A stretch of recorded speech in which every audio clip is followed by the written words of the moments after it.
Hey everybody, it's Chainsaw Reacts back once again with another video for you guys. Over this past weekend, I sat down and watched a bunch of films for the very first time, and I've decided for the channel, I want to review some of these films for the channel, except I don't want to do a bunch of single review videos because that would just take up a lot of extra time. It'd just be easier to put them together kind of as a compilation review video in a sense. And as you can tell by the title and the thumbnail of this video, this is my compilation review video in a sense, is what I'm calling it, of 3 DC animated films I have not seen before until this past weekend, which is Batman and Harley Quinn, Teen Titans Go versus Teen Titans, and Batman versus Teenage Mutant Ninja Turtles. I'll be reviewing those films in that order, and in the description of this video will be timestamps for the reviews in case you want to jump ahead in the video and watch a particular review for a film that's not the first one, which is Batman and Harley Quinn. So without further ado, I'm going to stop rambling. Let's get into it now. Let's get into those reviews. Let's jump into the first review, which is Batman and Harley Quinn. Now, I'll be honest with you guys. I've heard a lot of negative things about this film, but I left all of it at the door because I wanted to give this film a fair chance. Because who knows? Maybe I'll be in the minority because it seems the majority of people who saw this film don't like it or are kind of mixed with it overall. But maybe I'll be in the minority and actually enjoy this film, so I wanted to give it a fair chance. I didn't like it. Now, I have a couple positives, but overall, there are just so many negative things weighing this film down that really bother me, and I'm like, why was this even made? Like, how come the script got past the completed phase and went on to animation and voice and all that kind of stuff without people going, this tonally and everything and the story, it just feels jarring. Because that's the first thing I noticed immediately was tone. The tone of this film is all over the place. One moment, there's some humor. A lot of the times it feels forced because the majority of the humor in this movie did not work for me. A lot of the humor felt forced and it just didn't feel right. It just felt like they were just overly doing it. And the next moment after the humor is a very serious moment. And then back to humor. Then some serious. Then back to... It was just like, it didn't know what it wanted to be. It didn't know if it wanted to be a full comedy or to be more of a serious take with humor throughout, which is like Batman the Animated Series, what this is based off of. Animation style, they're making references to the show, yet they don't know what they want it to be. And I feel like that's really bogging this film down. The story overall, I feel, is meh. Like, some bits are okay, but I just felt like the story just felt kind of strange. I'm like, okay. And I was trying to be fair. But I'm just like, they're making a lot of choices here that is just not working for me. And I really wish they would have just done a couple of rewrites or really rethought this whole damn movie entirely. But that's just me. 2 positives I'll say before we get back to some more negatives. So number 1, Kevin Conroy is Batman. Still fucking fantastic. I mean, it's Batman. Like, he is Batman in my personal opinion. A little bit of critique, and it's not necessarily him. It's the writing. There's some lines that he has to say in this movie that doesn't feel like his iteration of Batman from the animated series would say. There's a lot of iterations of Batman throughout history. But we're talking about Batman the Animated Series, that version of Batman. This is set in the same world, essentially, because it's in the animation style. They're making references to the show. There's some lines that he says that just doesn't feel right. And there's some things that Batman does that is not being said by Kevin, but is being shown on screen as a visual that doesn't feel like this version of Batman either. I'm not really sure what that was. But regardless, he did a great job overall as the voice. I mean, it sounded like immediately when I heard his voice, I'm like, oh, amazing, love it. Second thing, the action sequences for the most part was pretty solid. I felt like that was always a strong point for Batman the Animated Series. They've improved over the years with other animated shows and movies, stuff like that. But I felt like overall the action sequences in this film, pretty solid. So there's that. Back to some negatives. The voice actress, who I believe is from Big Bang Theory, I'm not really sure on the name, but regardless, the voice actress they chose for Harley Quinn, to me, she didn't hit the mark. And I'm not really sure why, but part of me, it's because I just honestly didn't like her voice. I didn't like the interpretation they went with it. And some of the things that Harley was doing in this movie felt kind of strange, but it was also added on the fact that I just didn't like the voice. The other part of me, I felt it's because it wasn't Tara Strong. Now, a little bit later in this video, towards the end, the last review, Batman versus Teenage Mutant Ninja Turtles, which I won't get into too much here, but Tara Strong voiced Harley Quinn in that movie, and it was amazing. Why Tara Strong was not asked to voice Harley Quinn in this movie, it doesn't make sense to me whatsoever. I'm not sure what the reasoning was, if it was due to the fact that maybe there's contract issues or they wanted to go for somebody else. Regardless, they should have got her.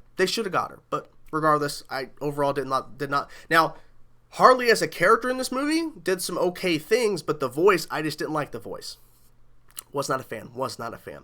Now, there are two things I'm going to get into right now, towards the end of this review, that people will consider spoilerish. So everything I pretty much said up to this point is not really spoilerish. So if you just want to hear my general thoughts and not hear spoilers specifically about specific things in this movie, then this is kind of the wrap up here. Then you can move on to the next thing, timestamp for the next review. But essentially, story should have been better. They should have found a better tone. I feel like the humor should have been pulled back because a lot of it didn't work for me. There's some okay things, but overall, just they should have handled it better. But anyways, the two specific things I want to mention in this video that are spoilers and kind of specific. So, you've been warned. Number one, it's implied, it's not exactly said, but it's implied that Nightwing and Harley Quinn have sex. Or they hang out in bed together at night. He's tied up. She ties him up because he confronts her. I don't understand why this is in the movie. I don't understand it. Now, some people had some backlash on this. For me personally, I don't understand it.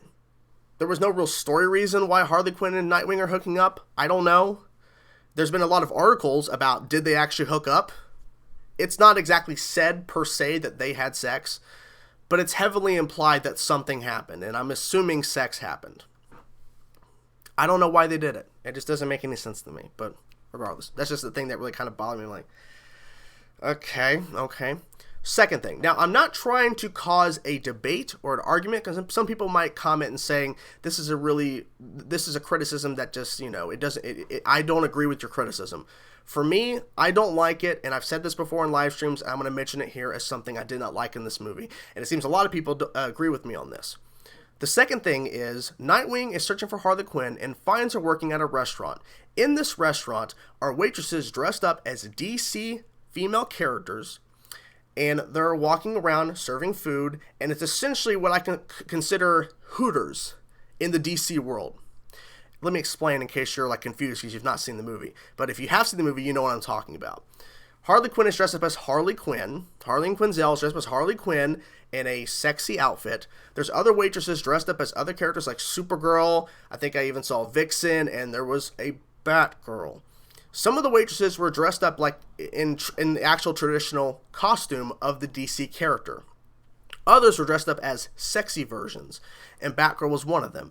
Overall, I do not like the idea of basically sexying or basically sexualizing these characters. It just doesn't make sense to me. I don't know why it's a thing in there. People have pointed to Paul Dini. Oh, is it Paul Dini or what's his name? The guy who basically created Batman the Animated Series, one of the guys running it. Let me actually double check on the name there. Hold on one second. Sorry, Paul Dini. It was not you. I should not have said your name. It is Bruce Timm. People are pointing out that Bruce Timm is making a lot of decisions lately that just doesn't make any sense whatsoever. He was the one that was screenplay writing along with this guy named Jim Krieg, I believe, as well. Regardless, I did not like the scene at all. It really took me out of the movie. Don't know why it's in the movie. Just wish it wasn't there. It just makes no sense to me whatsoever. But anyways, that's my thoughts on Batman and Harley Quinn. Should have been better. Let's get into the next review, which is Teen Titans Go versus Teen Titans. I remember seeing a trailer for this film before it released. That was overall interesting. One of the final shots, I think it was actually the final shot before the logo popped up, was essentially all of these different versions of the Teen Titans after Robin goes, "Titans go!" and then you see the shot of them all flying in the air towards something. I'm like, oh shit, there's a bunch more versions of Titans than the Teen Titans Go cast, which is the same cast as Teen Titans, but it was different versions of the characters. I'm like, oh shit, this is interesting. So after seeing the film, I thought I was going to be kind of mixed with it because I've openly said this. I'm not a fan of Teen Titans Go. I do not like the iteration. Even though it's the same voice cast as Teen Titans, I don't like what they've done in Teen Titans Go. I don't like it at all. I can't stand it. I stay away from it. I thought it would be mixed because I thought I would hate that aspect of it and love the Teen Titans aspect. I overall felt that it was a pretty solid watch and overall had a great time watching this film. I felt like the reasoning getting the Teen Titans Go character set of the Teen Titans, those characters, and then the Teen Titans original animated show, bringing them together, I thought was pretty interesting. The overall story is pretty interesting, using Trigon, which, I think they revealed that Trigon is a part of the film, I'm not really sure. But then, of course, when they introduce towards the second and third act of the film is the Titans on Infinite Earths, as they called it. I felt that it really expanded a lot in this movie, because if it was just the Teen Titans Go and the Teen Titans cast in this film with a couple other smidge of characters or whatever, I think it would have been overall interesting. but they added a bunch more versions of the Teen Titans, and I really wish we would have seen more of them. I felt like that something they could have maybe expanded on a little more, maybe showed, because they showed a good variety, but I felt like they could have showed even more. I think it would have been overall a bonus. Now, there are some bits of the Teen Titans Go cast I felt, not really a fan of that, but I went past it because, at the end of the day, I want to see how the whole thing comes together. Because there's always going to be certain things as you watch a film that make you go, I didn't like that. I'm not a big fan of that. I personally would have made a change there. But for me, I felt like this film handled both versions of the characters well, and then a multitude of other characters as well in terms of the other Titans from other Earths. I think that overall did a pretty good job handling them. Now, would I watch this film again? Yes, I would. Would I maybe skip some parts of where it's just the Teen Titans Go cast? Possibly. But I felt like they handled it all pretty well in terms of giving a certain balance. Now, it started off with the Teen Titans Go cast at the beginning, but then the reveal of the Teen Titans, so good. It was so good. It was such a great moment to see them again and just the way they revealed it, and just to see how it all played out in terms of the story, in terms of Trigon's plan. I thought it was really interesting to see the different versions of the two versions of Robin and the two versions of Cyborg and really the two versions of Raven talking amongst each other. I think that was pretty good. The humor, for the most part, worked for me. Even some of the humor for the Teen Titans Go, which that never really works for me, so I was quite surprised on that. But overall, had a fun time watching this film, and I highly recommend it to anybody who loves the Teen Titans. And even if you're a Teen Titans Go fan, I recommend it as well in case you haven't seen the film, because I completely forgot about this movie even existing until I was searching through Amazon Prime and searching through videos and movies and stuff and realizing, oh, that's a film that I haven't seen yet. So I rented it, checked it out, I had a good time watching it, so I recommend it. And the action as well is pretty solid as well, so check it out. The third and final film review of this video is, of course, Batman vs. Teenage Mutant Ninja Turtles. I think I'll just stick with Batman vs. the Turtles just to make it a little bit easier on myself. I will have to say, I was very surprised by this movie, because I'll be honest with you guys, and I've been honest so far, and I'm going to continue to be honest for you guys. I am not the biggest fan of the Teenage Mutant Ninja Turtles. I'm not the biggest fan of the Turtles. And it's not because I have a bias against them. It's just because when I was younger, I watched some of the stuff they had on back in the day. I think of some cartoons or whatever. And I think I even watched a movie back in the day, like an older film of the Teenage Mutant Ninja Turtles. And I didn't really stick with it. Stuck with Marvel, DC, Star Wars, and other stuff like that. Just the Turtles just wasn't a thing that was really in my repertoire of stuff that I was enjoying as I was growing up and still sticking with certain things from my childhood. But I will have to say, they did a great job balancing the Batman world and the Turtles world, even though the Turtles just came to Gotham. Like, they just made it a little bit simpler that they just all came to Gotham along with Shredder. And I like the reveals in this movie, because it felt like in this movie, it could have been simple. Now, from what I understand, this is an adaptation from the crossover event they did in the comics between the Turtles and Batman. And I'm pretty sure that it's an adaptation directly from the comics. They just did it for animation. I'm not really sure. I'm just talking specifically about the animation side. And if it works for the comics, great, because I didn't read them. But I felt that some of the reveals in this story, what they were telling, was really cool. It's just some big moments. I'm like, oh, that's interesting. It adds more layers to the story they're telling here. Because Shredder teams up with a Batman villain and has this whole plan, and it's pretty crazy. It's pretty bonkers. There's a lot of moving pieces going on in this story, which got me more interested and more invested, because if it was a more simple story, okay, that's fine. But I felt like they really pushed themselves to really give a really great story. Now, like I said, if it's an adaptation from the comics exactly to animation, it's a little bit simpler on their end. But regardless, the story, I think, was really, really good. Now, the title, I have a little bit of an issue with the title. If you watch the film, or if you haven't seen the film, the title is not necessarily misleading, but I think they should have retitled this. They should have retitled it Batman Meets Teenage Mutant Ninja Turtles, or Batman and Teenage Mutant Ninja Turtles would have been a better title in my personal opinion.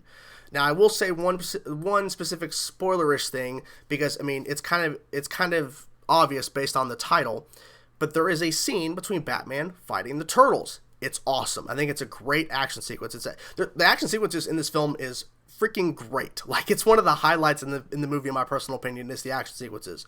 But Batman fighting the Turtles, I think, was awesome, because Batman was learning about their style as he's fighting all four of them, and it was just bonkers to see all this go down. I'm like, gee, I mean, I kind of expected it based on the title, but I mean, you know, it's just still awesome to watch. there is a turning point in this movie where certain classic Batman villains, something happens to them. I'm not going to say specifically what, because I'm not going to get into too much spoiler-specific stuff here, but it fundamentally changes the film in a positive. It's what I call a game changer. Now, when this occurred, at first I'm like, what the fuck is happening? And then as it kept happening, I'm like, oh shit. Because it could have been traditional Batman villains, and it's not. And I'm like, this is very interesting and very different. The film keeps a great pace, and it keeps throwing in different humor throughout, of course, from the Turtles. And also, too, you have Damian Wayne and Barbara Gordon in this. So you have Robin and Batgirl, which it opened with Batgirl, and then soon after we see her in the suit, I'm like, oh, thank God. And just overall, throughout the whole thing, we see the Turtles interacting with Batman, a little bit of Alfred, Robin, Damian Wayne, and Barbara Gordon, Batgirl. Now, I was thinking at a certain point, is Nightwing going to show up? Is someone else going to show up from the Bat family? No. And Shredder, of course, is involved as well. And another character he teams up with, I think was a nice choice as a character that Shredder teams up with.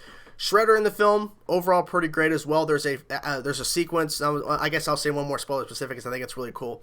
Batman fights Shredder towards the beginning, and I think that was a great sequence as well. So overall, highlights is this.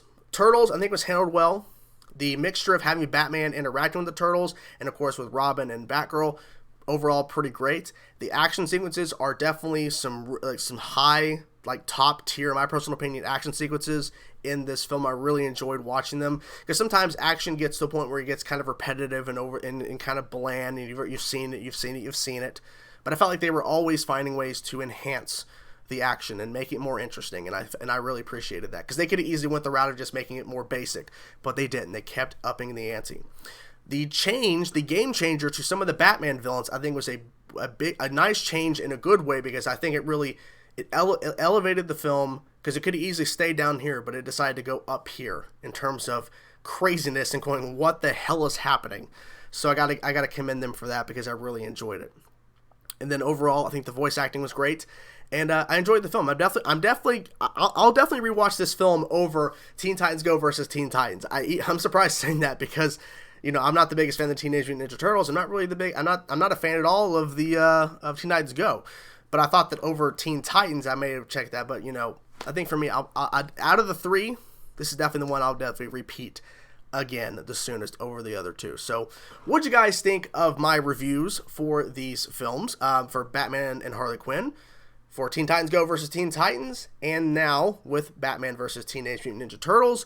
What do you guys think of the films overall? I'm curious to know your thoughts. Hope you guys enjoyed my reviews for these movies. I will talk to you guys soon. Peace out.